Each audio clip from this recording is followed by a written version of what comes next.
Good evening, ladies and gentlemen. I welcome you again to our program, Local History. And my guest today is a man I had on a couple years ago, but unfortunately the tape we made at that time was wiped off. And so I seized this opportunity and was back in St. Thomas for a brief visit to interview him again. And my guest today is the celebrated elephant historian, Sabu, who has spent a lifetime studying and working with elephants. And without further ado, I'll welcome you to the program, Sabu. I won't tell the audience your real name. I don't think anybody ever called you by that. And it's very kind of you to do this program again. Now, could you just tell us, I made a statement you spent your life with the circus. Could you just explain what I meant by that? Yes. I was born on the Ringling Brothers' World's Greatest Show, June 13th, 1910. My mother had me in the ladies' dressing tent. And the first year I was on this earth, I was in 126 cities and 28 states. At the age of 6, they put me in the center ring with the elephants, all dressed in a low Lord Fauntleroy suit and long blonde hair. And because as Mr. George, who was in charge of the elephants at that time, and he's the one who put the name Sabu on me. Sabu is nothing except Sanskrit language for elephant boy. There's more Sabus in India than there are Smiths over here. And so from then on, I worked with elephants. I have saved so many things from elephants. At the present time, I'm putting together a Ringling Elephant History Census of every elephant that's ever been on a Ringling show. And of course, this includes the Barnum Bailey elephants, because we bought the Barnum Bailey Circus in 1907. We didn't combine with the circus until 1918. When we went into winter quarters in 1918, instead of going into Baraboo, Wisconsin, both shows went into Bridgeport, Connecticut, where we changed the name to Ringling Brothers Barnum Bailey Combined Shows, and we went out the season of 1919 as a combine. And you've been a combine ever since? That's right. Well, tell me, now you were married in the circus too, yes, you know? We were married. My wife and I were married at the Chicago lakefront. Under the canvas, at that time we had 5 rings in the circus. We were married in the center ring with 6 elephants for bridesmaids, all wearing veils. And Marcella, she carried a low velvet pillow with the rings on. Now, Marcella is an elephant, I presume, yes. Right? Okay. And Mr. John Ringling gave my wife away, and the picture's in the Circus Hall of Fame in Sarasota, Florida. Well, now, what I'm interested in, too, is how did, now you say at the age of 6 you were running around in a little Lord Fauntleroy costume, running under the elephants at that age, eh?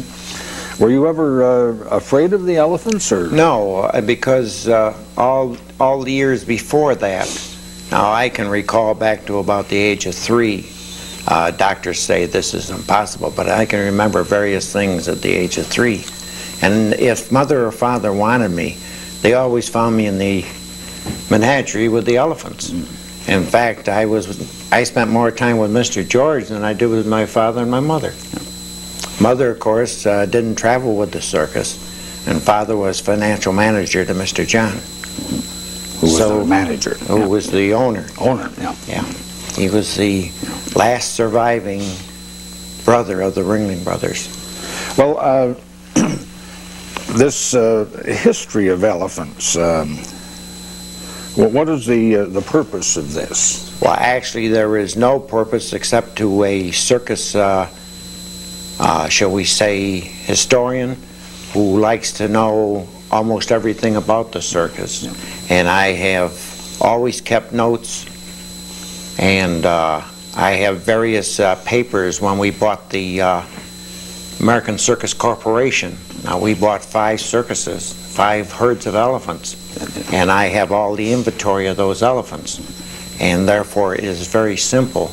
It takes time, yeah, but I can put the history together. In fact, it was a very strange thing how this came about. Our guests that year was the Prince Rainier and Princess Grace from Monaco. and we got talking about the elephants. And Mr. Feld, who owns the circus, he mentioned that if there was anything about elephants that the prince wanted to know, he had to come to me. So we sat there and talked about elephants. Then later Mr. Feld asked me if I could put the elephant history together, the Ringling elephant history together. And starting with the first 2 elephants that we ever owned in 1888, I have been able to do this. Now actually, the most complete is the 68 through the 79. But I am working backwards and putting that all together. Well, you have a tremendous amount of information about sort of the lives of elephants, how long they're active in the circus, and so on. Perhaps we could treat some of the elephant myths that have been around. For instance, the fact that elephants live to be hundreds of years old. No, this is a fallacy, because an elephant has the same lifespan as you do. It could die at 2, at 22, at 62, and most of them die around 40 and 50. They do? Right. What's the longest lifespan you know of? Modoc, she was 92 when we put her to sleep in 1956. Modoc. Modoc. She was the dancing elephant that Mr. George had, and she would dance in the center ring after all the elephants had gone out. And Mr. George would stand on the ring curb and far away enough, from about 20 feet away from Modoc, and she would go through her routine, and she was fantastic. In fact, when they put her to sleep, her head was in my lap. That a fact? Yes. Well, now another thing, that elephants have a phenomenal memory. This is just like any human, boys and girls. I was over to a school in London day before yesterday, talking to a class and at the Ryerson School, and they asked me this question. As I told them, it's just like you boys and girls. The teacher can make a statement to you. Now some of you will retain that statement and others will not. Others will have to be reminded, and it's the same way with elephants. So this sort of story about a man who insulted or damaged an elephant, and then years later the elephant sees the man again and kills him with a blow from his trunk. To me, this is a fallacy, because usually the story goes that he gave him a plug of tobacco. Yeah. Well, most elephants will chew the plug of tobacco as a delicacy and swallow it. And so, to me, it's just a story. So their memory is just no more fallible or infallible than the human being. It's the same way with about mice. I've got a picture of Marcella that was taken at winter quarters in Sarasota many years ago, and there's 6 white mice running around her forehead and everything. The only place a mouse could hurt an elephant is go up its trunk. Yeah. The elephant would sneeze, and then bang. The mouse would be in the next county. The end of the mouse. Well, what about the danger of working with elephants? It's not any more danger than you people crossing the street in front of the crazy drivers you have. You mean they're worse than American drivers? Well, no, I didn't mean any driver. Yeah, well, I mean it's just like crossing the street, and it's a job. Yeah. And if you look, and I have been safety-minded for many years and headed the safety program on the show, and just as long as you work safely and work slowly, don't hurry, there's no problem. It's just like in your own job at a steel mill. These accidents are always caused by some human error. Yeah. You know that as well as I do. Yeah. Now, the other thing about elephants is that your nickname, or the name you're known by, Sabu, comes from Kipling, who wrote about Sabu the elephant boy, and as you say, Sabu's a common name in India. But we always have understood that the Indian elephants, of course, did all the work in the lumber fields there, and teak and so on. But African elephants have been said to have been untamable as compared to Indians. Well, this is another fallacy. Yeah. Just because they do not domesticate the African elephant is no reason to say that an African elephant is untamable. tameable, because I have had African males in my act, and they don't have any more tantrums than an Indian does. And of course, everybody knows the discrepancy between the two, but like Congo, who's Gunther's African female, she'll do anything that man asks. Well, what is the difference between African and Indian elephants? Well, the physical difference. Head, ears, Africans bigger ears, Indians smaller ears, backbone. As you can see on the African jumbo there, yeah. His backbone is predominant. The Indian's more flat. Their trunk, the African has one finger, the Indian has two fingers. What do you mean one finger? There's a little at the tip of the trunk here. I don't know what, yes, here, you can see it here on this picture, yeah. From Tufts College. Yeah. There's a finger. And you must realize the trunk is everything to an elephant. It's his, he gets his water. He pulls the water up in the trunk, warms it, and then throws it into his mouth. He picks up all his food with it and feeds it to his mouth. It's his weapon. If somebody bothers him, he'll hit you with it. It's everything to an elephant. We had one elephant stick her nose out and got it cut off. About 3 feet of the trunk was cut off. The blacksmith, he seared it with the branding iron, and we had to assign a man to her for the rest of her normal life, just to pick up her hay and feed her with hand feeder, and then also water her with a hose, sticking it in her mouth, because she could not, and see, she was helpless without that trunk. But she could live with that 3 feet. She could live with it, just like we can live without a leg or an arm. But she could live with it, and she did. She lived for, I'd say, 8 to 9 years after the accident. For heaven's sake. But there was a man at her side all the time. Well, now what about, so she lived 9 years with 3 feet of her trunk cut off. Now there's another difference to understand between the toes or toenails. Yes, the Indian elephant has 5 and 4, 5 in front, 4 in back. The African has 4 in front and 3 in back. Now, Jumbo was the exception. He was a 3-toed elephant. He had 3 toes in front and 3 toes in back. I see. I suppose that'd be another reason why people thought he was a different breed than all the other elephants. This is true, plus the fact at that time he was the largest elephant in the world. But another thing too, Mr. Cousins up here, we were discussing the word jumbo, but I have come across an 1849 dictionary in the United States, which I was able to look at, and the word jumbo is in there. So therefore, they did not put the jumbo into the dictionary till, you know, as they say, they put it in after the 1885. Yeah, that was the big story, that because of jumbo, that this word came into the dictionary. Oh, it says large, gigantic, big. Yeah, I looked up a dictionary too, and it said the origin of the word was a little obscure, but it did refer, you know, to big size. And so that's another rumor about jumbo that was killed. Now, this is really preliminary to talking about jumbo, because jumbo and St. Thomas are inseparably connected.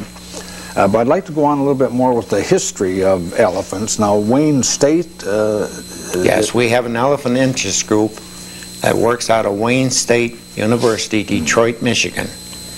And Hazi Shoshani is the head man. And we, of course, at the present time are working on the ecology of elephants, because in the last year so many thousand have been destroyed in Africa. And anything pertaining to the elephant, why, we put down and we put out a paper, and is issued to every member of the interest group. And we all put our ideas and thoughts into it. And anybody can join that group? Oh, yes. In fact, if they contact you, I will give you the address, and a small donation is all that's necessary. Now, you mentioned, I seem to be sidetracking here, but you mentioned about the number of elephants that are disappearing in Africa. And Africa and India used to be your supplies. Now, what's happening in Africa? Well, Africa, there was 150,000 miles that was designated for an animal reserve. The people stepped in, cut it in half, built a dam. Therefore, the elephants, which had been migrating for who knows thousands of years, starting at point A and working around back to point A, and by the time they'd got back to point A, why, the foliage and everything had refurnished itself. The watersheds had got the water back, but now the elephants are confined to only 50% of that. Therefore, elephants by the thousands are dying of malnutrition, thirst, and being killed by poachers for their ivory. Yeah, I understand. Like, Africa's biggest problem is lack of protein for the native people at the present time. And an elephant has an awful lot of protein, and there is a lot of poaching and illegal slaughter of animals, and they have machine guns and so on now. It makes it a little easier. This is a real problem. So that the elephant actually today is an endangered species. Right. That is why we can't import them anymore, why we are breeding our own. We can't import them anymore because of the Exotic Animal Act. In some ways it's good, and in other ways it's bad. It's just like any law. There's the good side and the bad side of it. Yeah. Yeah, now the Exotic Animals Act is a piece of United States legislation that forbids you importing kangaroos and giraffes, snake skins, giraffes, and also and elephants, eh? Elephants and tigers, lions. Yeah. Any member of the cat family. Yeah. They're on the endangered species list. Yeah. Well, I suppose some of the leopards particularly, they're getting very rare, aren't they? Most of the trainers like Gunther, they're breeding their own. And in fact, I think there's 7 out of the 23 leopards that he works that have been born on the show, and he's added to the act.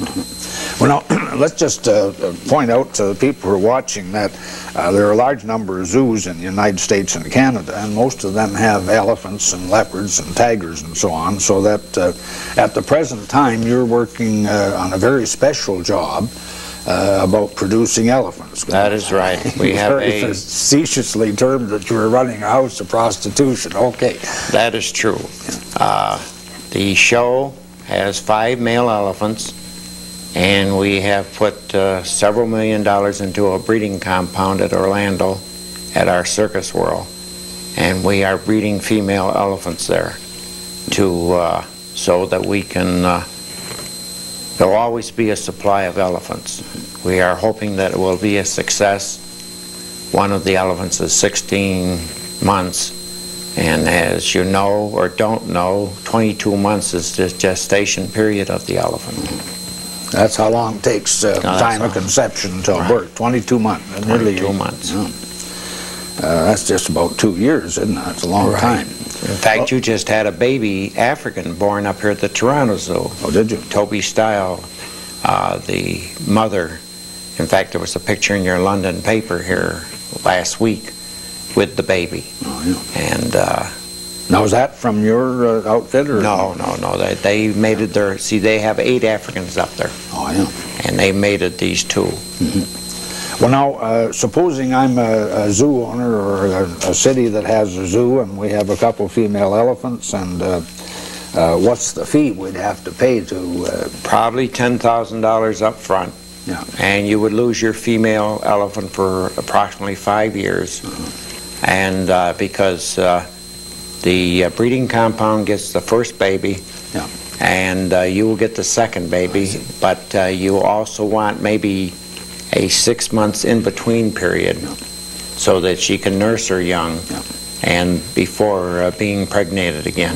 So that would mean if we had a zoo in St. Thomas with a female elephant and we wanted to enter your program, we pay $10,000, you take her elephant away for 5 years, and your foundation gets the first baby, and the St. Thomas Zoo would get the second baby. But then you would have the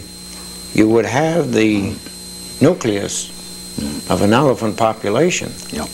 And well, now, compared to that, supposing we could get an elephant from Africa or India, what would that cost us?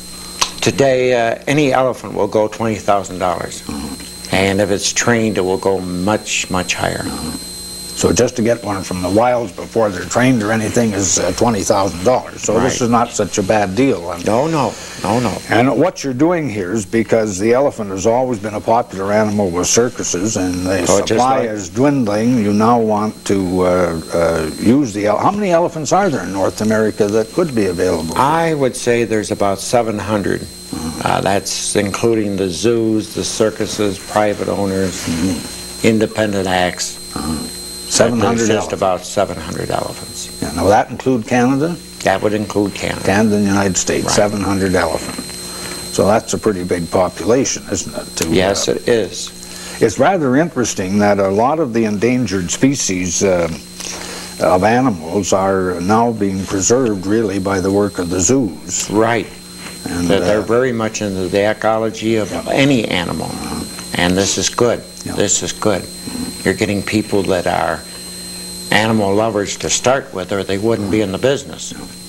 And therefore, they will go out of their way to do certain things.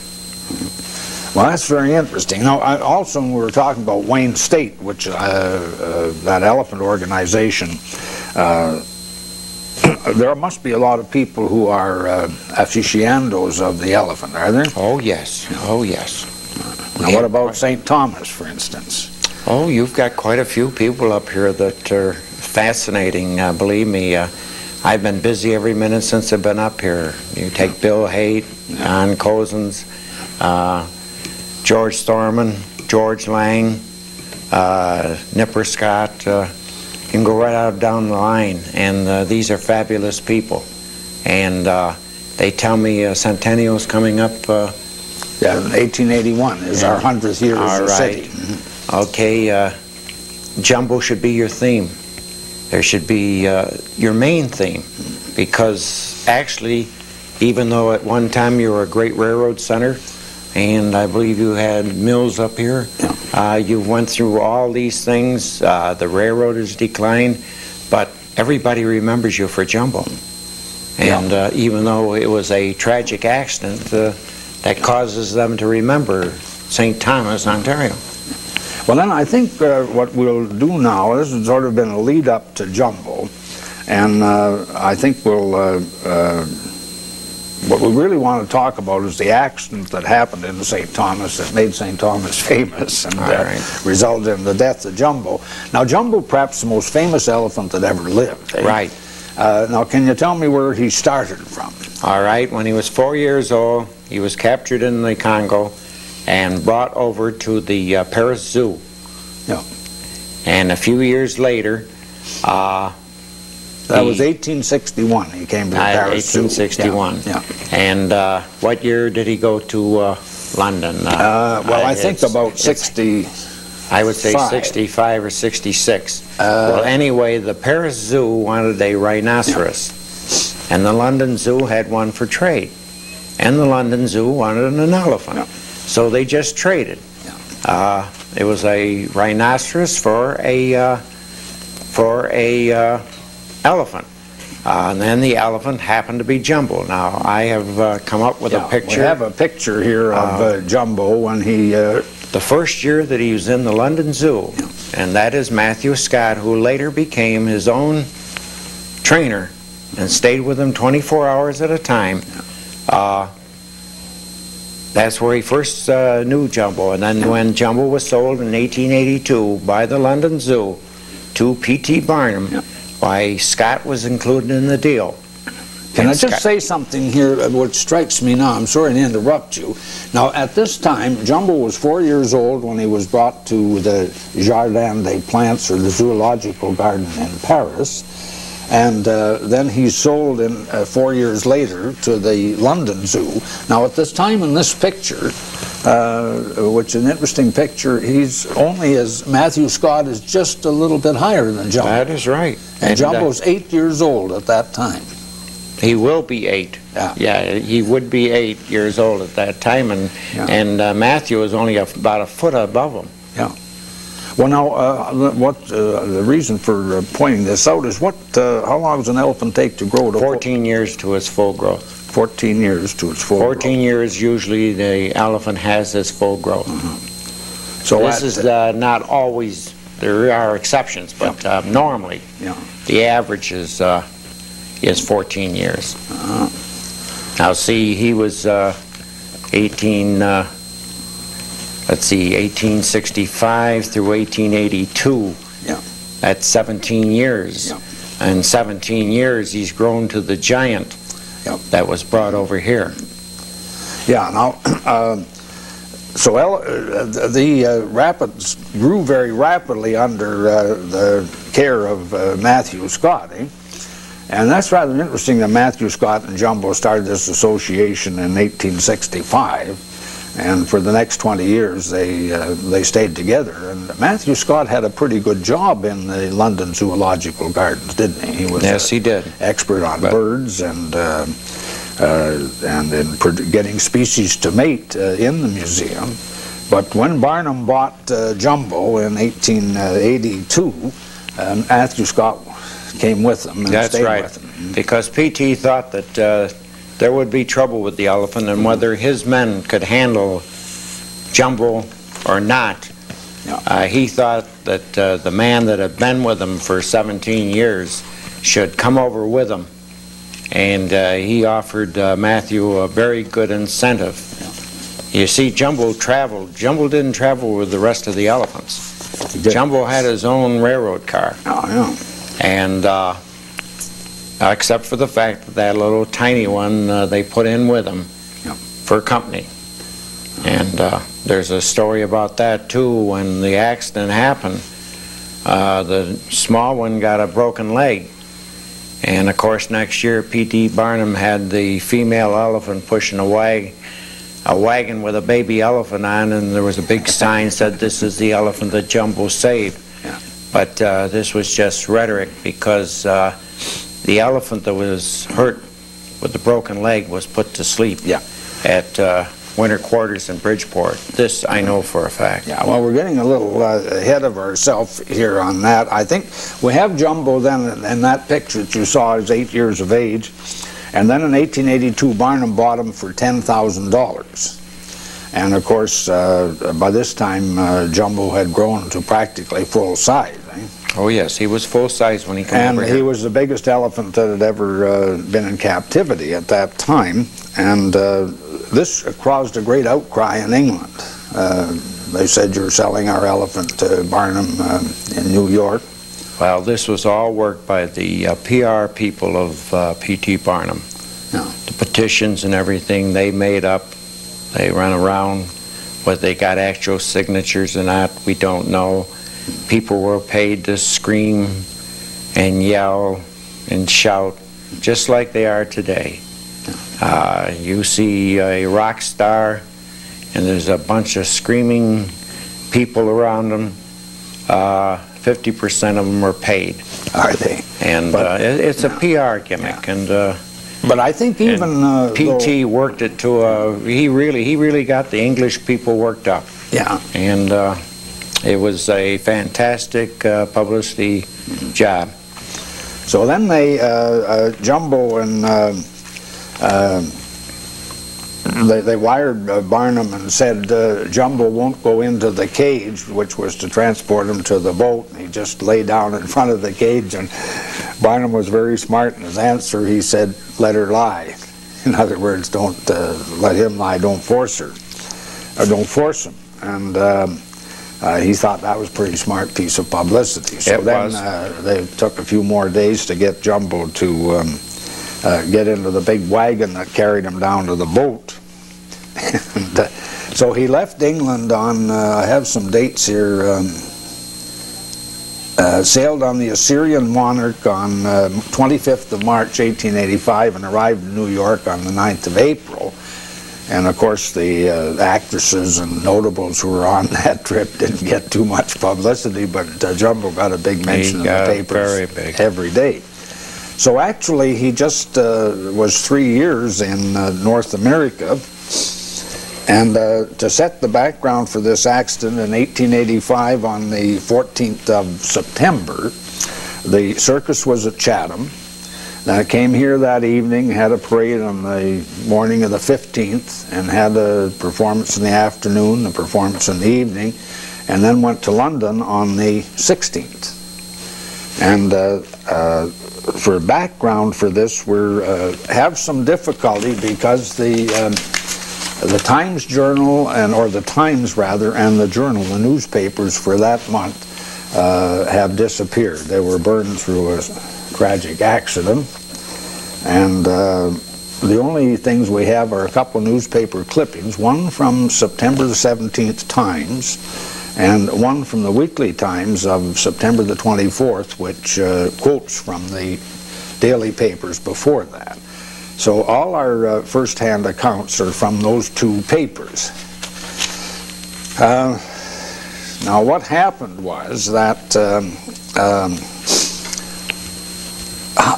before we start, how could they carry out a regimen like that? Now you travel on the train from Chatham to here. You know, you take your tents down in Chatham on the 14th, and you get all the animals and the tents loaded, and then you move to St. Thomas, and where the circus was held is near Woodworth and Arthur Avenue on a farm of Mann, Mr. Mann's farm. And you set up the tents, you have a parade in St. Thomas in the morning of the 15th, you have an afternoon show, and you have an evening show, and then you pack up again. When do they sleep on the circus? Oh, you sleep usually on the run going over. Now, I still only get 4 hours sleep a night because usually the train leaves at 1:30 in the morning, and you're back here in the new town at 5:30. Yeah. So those 4 hours, my doctor tells me, well, I'm adjusted to that. After 70 years, well, 4 hours is all I need. And this is true. I'm very alert. 4 hours does me. But now, you mentioned the Barnum and Bailey circus. Our circus was bigger, and we had 100 railroad cars, and we moved in 4 sections, and we put up 32 tents. The big top was 600 foot long by 200 foot wide. We carried 1,300 people just to put up the tents, run the cookhouse, do all the... You had a barber shop back there, you had a blacksmith shop, we had a hospital car, yeah. We had a doctor and a nurse. It's called the wonderful city that moves by night. Yeah. Yeah. And outside of our big long runs in New York, Chicago, LA, yeah. The rest are all 2-day stands or 1-day stands. And you move this absolute thing all in one day. Yeah. You come in, you parade, you have your matinee, you have your evening performance, out you go again. Okay, well now we're going to get on to Jumbo. This is the night of the 15th of September, 1885, and the circus train with the animal cars on it is parked on what's now the CNR Railway, what then was the Loop Line Railway, the great Grand Trunk Western had put the train there, and on the railway that runs across the north end of St. Thomas, and between Woodworth and Arthur is where the train was parked, and the train was probably broken on Woodworth Avenue. Oh, yes. So that traffic could get through. And then the circus was on the farm of Mr. Mann, which was to the north and east of that site. So they're packing up the animals. They had 31 elephants altogether, including Jumbo and the baby elephant Tom Thumb. And they have all the other elephants loaded. And Jumbo and Tom Thumb are coming down the track. And then, of course, tragedy struck, eh? That's right. An unexpected freight train. Yeah. Now, the Grand Trunk Western said that if they'd gone the correct route and used a road crossing, probably on Arthur, that the railroad men would have told them there was a freight coming, and of course the railway was trying to cover itself too, didn't want to pay any damages. However, the train was the engine was number 88, and the special freight 151 coming from the east, and William Burnup was the driver of the engine. And so Jumbo and Tom Thumb are going down the track. And the first one, of course, to hear the train was Jumbo. Eh? Yes, his ears picked it up, which it normally would, because here's a thundering dragon coming down the track at him. The noise he would have heard through the rails, just like in the old days, Indians would put their ears to the rail to see if the train was coming. And he sensed it. Scott, when he saw the light coming, why, he tried to get Jumbo to turn. Well, there's various explanations there. To my way of thinking, now there was a embankment now. Yeah. There's no reason he couldn't have got Jumbo down the embankment, but I think Scott himself panicked.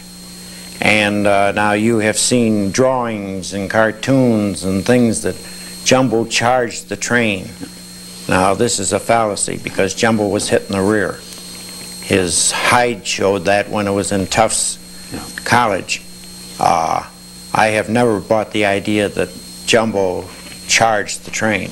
No, well, this is, of course, the legend that Barnum wanted to create. This is because, true. This is true. The legend ran that Jumbo saw the train coming or heard the train coming and turned around and charged the train to protect Tom Thumb. But in actual truth, the train coming along, and Tom Thumb was thrown into the ditch and a leg broken, and then the train hit Jumbo in the rear and knocked him forward, and probably knocked the engine off the track. Yes, the engine went off the track and two cars. Now Jumbo died of hemorrhaging. Yeah. Inside. There was only small trickles of blood at his mouth, from what I gather from reports. Well, Dr. Tweedale, who was the doctor at the time, examined the skeleton after they had it taken apart, and he felt that one of the tusks had been driven up into the brain by being knocked forward.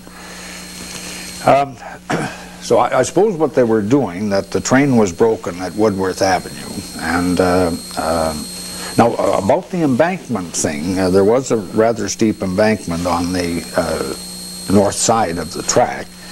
And the last time I talked to you, you said that elephants do not like going up and down a steep embankment. This is true, too, because they can't jump. Yeah.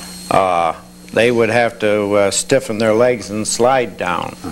And when they go over a ditch like that, they'll slide down the one part, and then they get their front feet up on the top of the next part, and they'll drag their back legs up on their knees.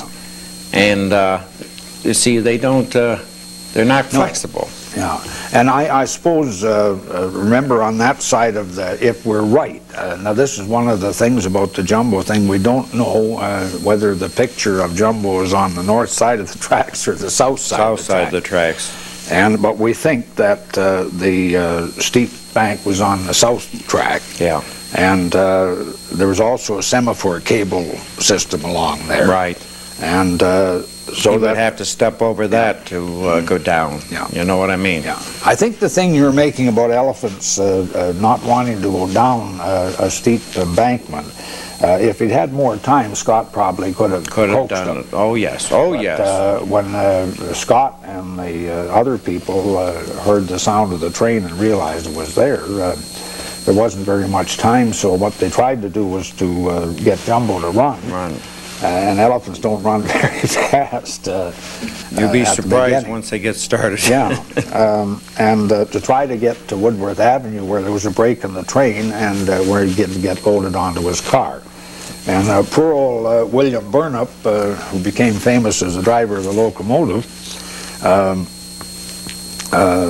did whistle 3 times for brakemen to put the brakes on. Remember, these didn't have automatic brakes on the trains in those days, and they had to turn the wheels to put brake on at the back.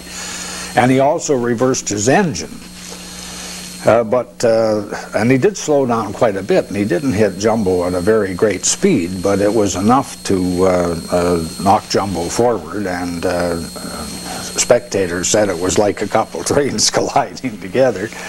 And of course the engine went off the track and a couple of cars, and Jumbo expired in about 12 minutes later. This happened, I think, at 9:30 at night. At night, yes. And then their problem was they had to get the circus train to London for the next day, and they had to get Jumbo off the track. And how many tons did he weigh? About he weighed about 7 tons, 14,000 pounds. And you know, you can't take a sort of ordinary block and tackle and put it on a post in the field or around a telephone pole and haul 7 tons off the track. And they probably didn't have access to a railroad derrick. No. And if this had been a town where the engines and so forth were repaired at a roundhouse, why, they could have brought a derrick over very fast and lifted them off. Yeah, see, we did have a roundhouse here, and they did repair locomotives. In fact, they even built locomotives in St. Thomas. And I don't know why they didn't. They didn't have a wrecking derrick? Well, I don't think. They must have had a derrick to lift the engine back on the tracks. One of their first jobs was to get the engine and those 2 cars back on the tracks, but I guess they didn't have, they wanted to move that elephant. Well, I suppose they couldn't do much until they moved the elephant off the track. So what they did is got rope, and this time there are all kinds of spectators there, and they put ropes around Jumbo and rolled him off the track. And what we think is that it was on the south side. His head would be pointing to the west, and when they rolled him over to the north side of the tracks, his head would still be pointing to the west. Right. And so they had him off the track. The circus train could leave, and they could get the engine back on the tracks. And then the problem was what to do with the body. And of course Barnum was informed, and he got in touch with the man at Rochester. You know about that? Yeah, Professor Ward. Who was he? Well, he was one of the best taxidermists in the business. He did a lot of the, if you've ever been in the Museum of Natural History in New York, he did a lot of the taxidermists on Carl Ackley's big African collection there. He's a fantastic man. Yeah. And he had a big establishment in Rochester in which he did this taxidermy work. So anyway, he came immediately. I suppose Darwin got in touch with him on the 16th of September, and on the morning of Thursday, September the 17th, that's about 32 hours after the accident, Ward and a man named Kelly and William Cutchley, 2 of his assistants, arrived from Rochester. And at 1 p.m. they hired several local butchers. The names were Pete Peters and Henry Gloin and John McCollum, to carve up this, to take the hide off and to take the flesh off the bones. Well, then the officer of health for St. Thomas, Dr. Tweedale, said they had to burn the flesh. First they were going to bury it somewhere. So it took about 6 cords of wood. And cremate it. Well, yeah, the butchers, after they got the hide off, then hacked all the meat, the insides out, and threw it on the big fire they had going there to burn the flesh. And this went on from 1 p.m. on Thursday to all day Friday. And by Friday, of course, the hide was sent to Griffin's pork packing plant that wasn't very far from where the studio is, and it was pickled to be sent to Rochester. And it took a ton of salt and 100 pounds of alum to do the pickling. And so right up until Saturday morning, they were still getting rid of the meat by burning it, but by this time they had all the bones and the hide. Now, Matthew Scott, Jumbo's keeper, who, when Jumbo was dying, flung himself on the body and cried his eyes out. And you don't think that's an exaggeration at all? No, I do not, because when Icky died here last month, why, nobody could talk to me for about 2 weeks because it hurt me so much. No, I think you get a tremendous thing. Well, now, what happened to the hide? It was transported across the Whirlpool Bridge at Niagara Falls, New York. Yeah. And the bones went to the Museum of Natural History in New York City, where they were assembled. And the body was in Rochester, where Professor Ward did the beautiful job that you see here. Now, I have been very lucky from the United States Customs to obtain the manifest for the jumbo hide and bones that was sent across, and it is a very good description of it. There's one thing lacking. There is no mention of the tusks. And now, where they got the tusks that they put on Jumbo's body at Tufts College, or Professor Ward put in there, I do not know. But seeing that there was nothing on the manifest about the tusks, I have a sneaking suspicion that somebody up here in St. Thomas got them, because Mr. Thorman here can show you a little carved elephant that was supposed to be carved from the tusk of Jumbo. And also he has many items that was taken from Jumbo's body. Well, then what happened to the bones? They went to the... They went to the Museum of Natural History, where they were assembled. Now, they were on display as late as 1964. And Don Cousins up here, he said he visited there during the World Fair at New York, and he said the bones were covered with lipstick and writing and everything. Now, last year, I made a tour of the Museum of Natural History because the new director said that they did not have Jumbo's bones. Well, the little guide that he gave me, her and I discovered them back way down cellar, and they were all covered with plastic. And they're all clean. Here's a photo I took that day. She helped me take the plastic off, and I took a photo of the body that day.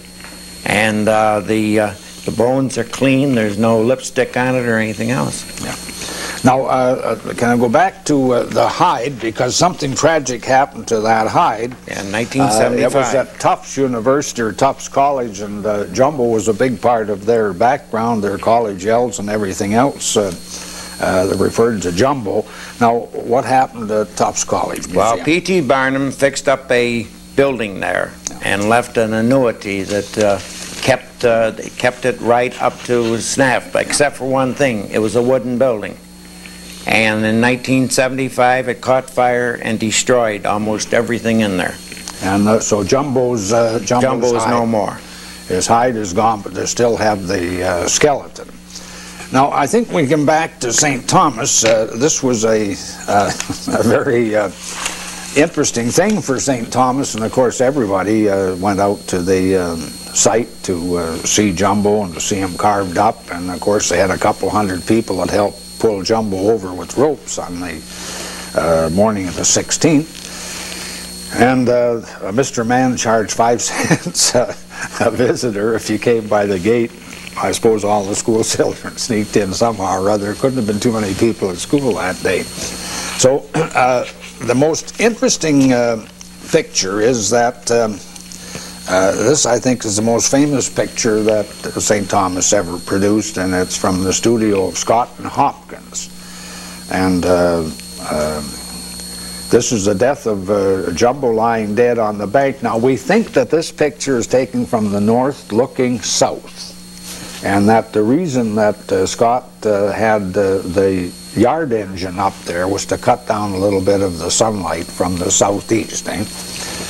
And this is conjecture. We could be wrong, but you must remember Scott and Hopkins had their studio on Talbot Street, and they would have to prepare a glass plate with the solution, which had to be wet to take the picture, and then they'd drive by a fast buggy down to where Scott had his camera set up and all those people assembled.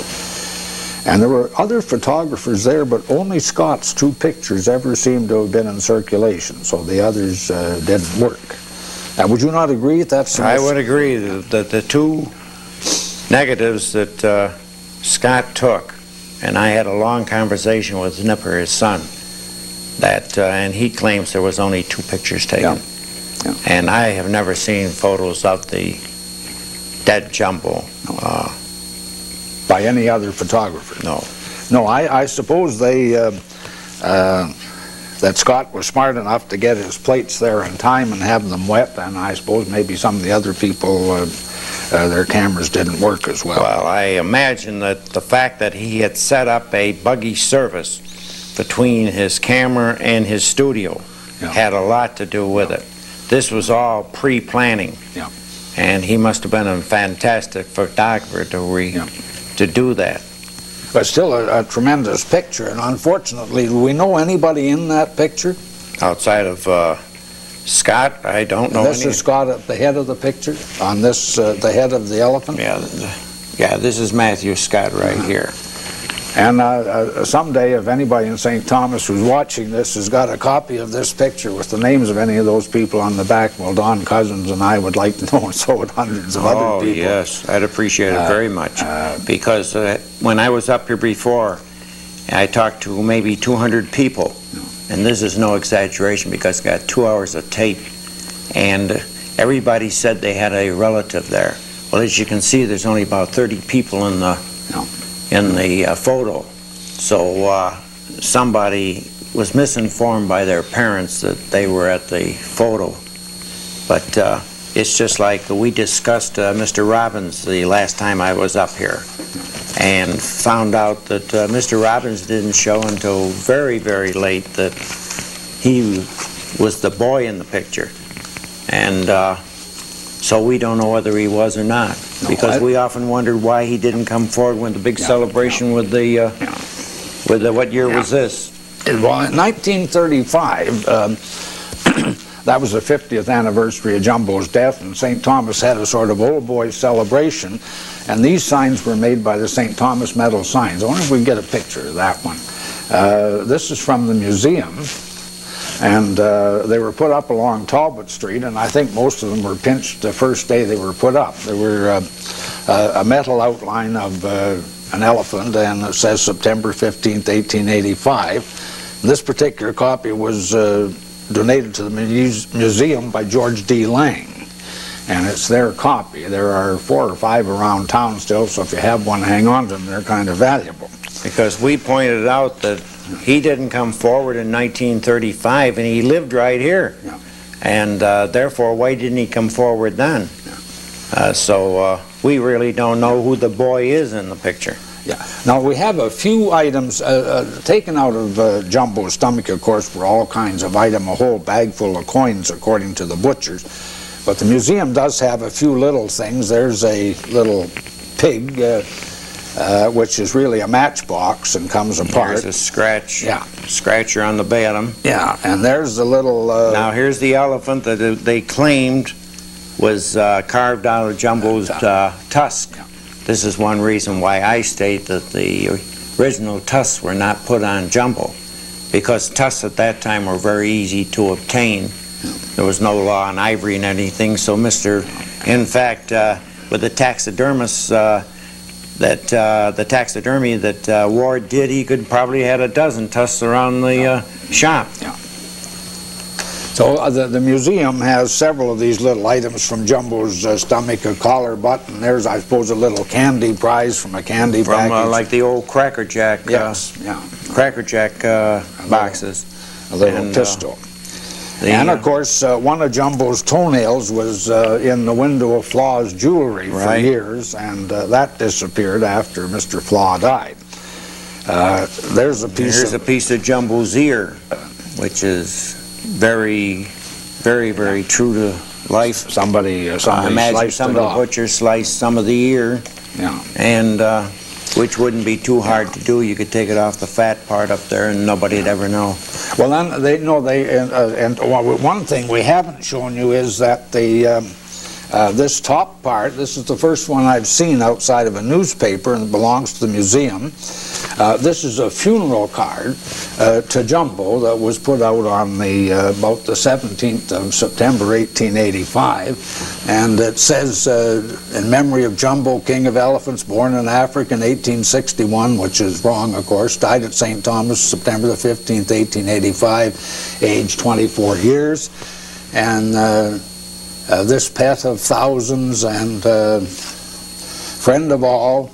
And they have a little poem, and then they have a quotation from Macbeth down at the bottom: hath borne his faculties so meek, hath been so mild in his great offices, etc., etc. And that also is was sold by the thousands in St. Thomas. And then they decided that probably they'd build a monument to Jumbo at the time, but nothing was done about that. It's been broached several times until in 1977 the Women's University Club of St. Thomas